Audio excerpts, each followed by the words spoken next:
Good morning. News Now, New Hampshire here. Just watched this real police talk video. You guys got to listen to this cop. I mean, first of all, he looks like he's stoned out of his mind. And he's just, I don't know, they're making themselves look like a bunch of fucking idiots. But we're the bad guys. Okay, guys, yeah, pay attention. It's online if you want to go look at it. This is the best I could do. Try to enjoy. It kind of turned my stomach, but... Welcome to another great episode of Real Police Talk.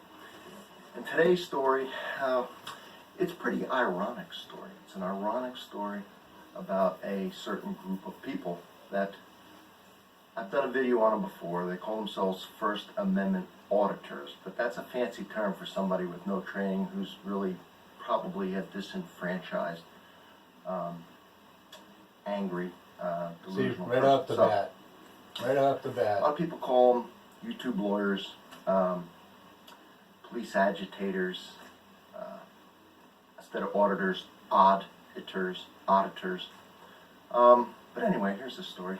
Whenever there is a crime scene of a certain magnitude, there's always a perimeter around the crime scene, usually with yellow police tape. That's an inner perimeter, and that's to preserve evidence, things like that. Let the police do their job, do their work, and all like that. And then around that is an outer perimeter, secondary perimeter, where there may still be some evidence, just to give some breathing room to the police if they have to put any equipment and stuff like that in there. And usually within the outer perimeter, if it's dependent on what the scene is, there'll be a little area roped off for the press. Outside of the outer perimeter is where the public can go. Look how bloodshot and this glossy particular, his eyes are. Tragic scene. I don't want to get into the scene too much, as opposed to I wonder if he's been out driving today. I was assigned to the outer perimeter. Make sure nobody comes through the outer perimeter. If the detectives or anybody working on the inner perimeters need anything, I can get it for them, so on and so forth. And there was the family, or Listen to this part. people sympathetic to the victim.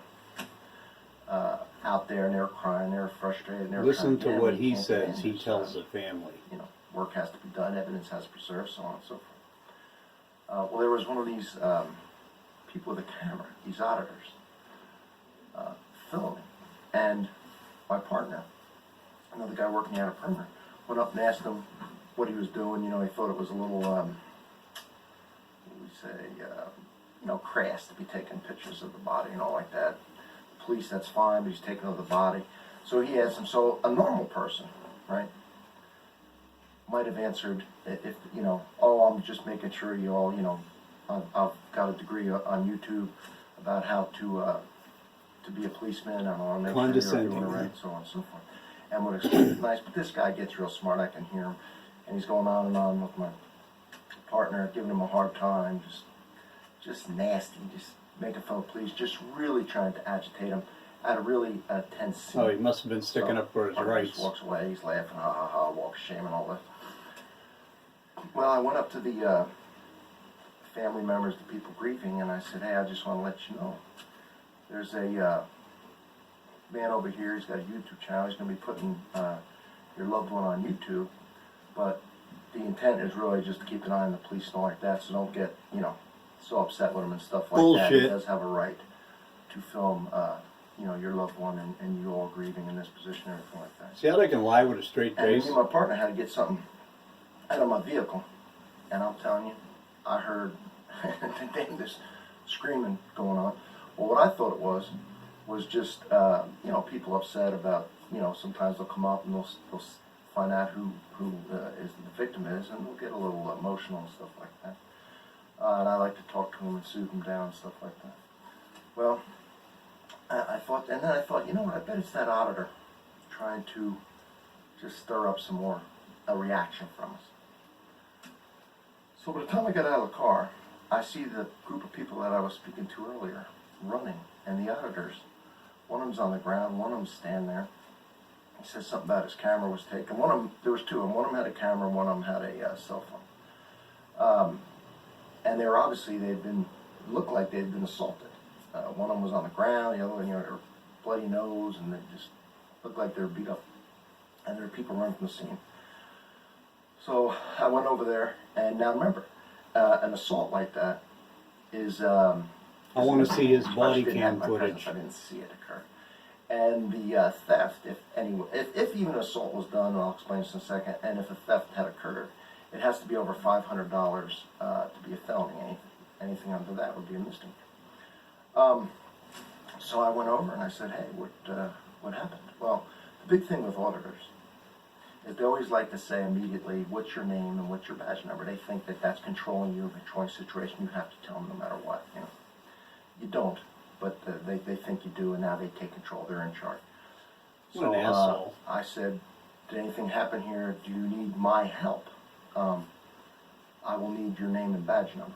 And then I smiled. I was just trying to break the ice, and get things going, stuff like that. And show I got a sense of humor and all like that. Because even though those people were giving us heck a minute ago, we help people. I don't know how many times police have been involved in unfortunate shootings and things. And right after it's over, they'll get a first aid kit and they'll render aid to the suspect. No, you So let them bleed it's out. part of the job. Then It's a when they're weird dead, thing, you but call it's the just something coroner. we're trained to do. So now they're victims, I think, and I'm there to help them. Well, the auditor, I asked him if he needed my help. I made that little joke to try and lighten up the situation. He gets very upset. He's cursing, he's screaming all like this. Well, I'm there to help him. So I asked him again, do you need my assistance? Did anything happen? Do you want me to take any type of report? Did something happen? Won't answer. Continues to be, belligerent. So I say, do you need EMS? Do you need any medical care? Do you need any assistance? Do you need us to call an ambulance or anything like that for you? And he starts cursing. So I told my partner, I said, go get a camera. Get the camera, and let's document this in case something comes up later. We could, document that we, try to take a report, call EMS and all that. Well, the auditors, they run away. They don't want nothing to do with that. Being on camera. So that means you didn't have a I body don't know what camera. happened to them, really. I would like to say beat up and had their stuff taken, but I don't know because they wouldn't tell me. So I just want to point out, it's ironic that they would be so anti-police and then really need the police, and now they felt so bad they couldn't ask for help. If indeed they, help. They didn't was want needed. your fucking Something help. happened. I don't know if they're. You started it. Secondly, I'd like to point out that they pose, this is another problem they pose, because now family and people being filmed, people being arrested a lot of times that they're filming, they're also filming these people that don't want to necessarily be on the YouTube channel, right? Having their loved ones or having them on YouTube at their worst moment. So it poses an extra problem with us. Now we have to protect the auditors from the suspects, victims, and their families and friends. So I'm hoping this doesn't become a trend. I'm hoping that, now, that families and victims and suspects and friends of these people don't start going after these auditors for putting their That's situations basically giving on them the YouTube for idea. He everybody probably to see. told So the let's hope family that members does not happen. to piss him off. He's a piece of shit. I can Just tell by kind of looking at some him. of the weird stuff that Excuse my French. police get involved with when you're trying under stress to do a job for people and help people. And this is the kind of stuff. But this is an outlier. Most people obviously appreciate the police, and I appreciate you for appreciating the service that we provide you. We but the appreciate irony good here cops. is something else, and I am worried that this becomes a trend, and hopefully it will not. But that's of the auditor's own choosing, I guess. So, Stoned thugs real like you police talk. wearing a badge. Everybody, I hope you enjoyed this. Us And scumbags. check out some other videos. I post some pretty cool stuff on there. All right, Yeah, everybody.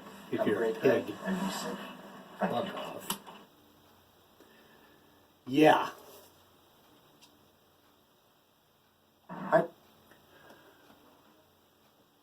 Yeah, so basically, I had to record that off my TV because I don't know how to do the share a video thing yet. I'm not into that. I don't know, just not into figuring out how to do that crap. So anyway, have a look at that. You can see the title of it at the beginning if you want to actually go watch the real film without my smart-ass comments in the background. So okay, this is News Now New Hampshire. We're going to call it a Sunday. Talk to you later.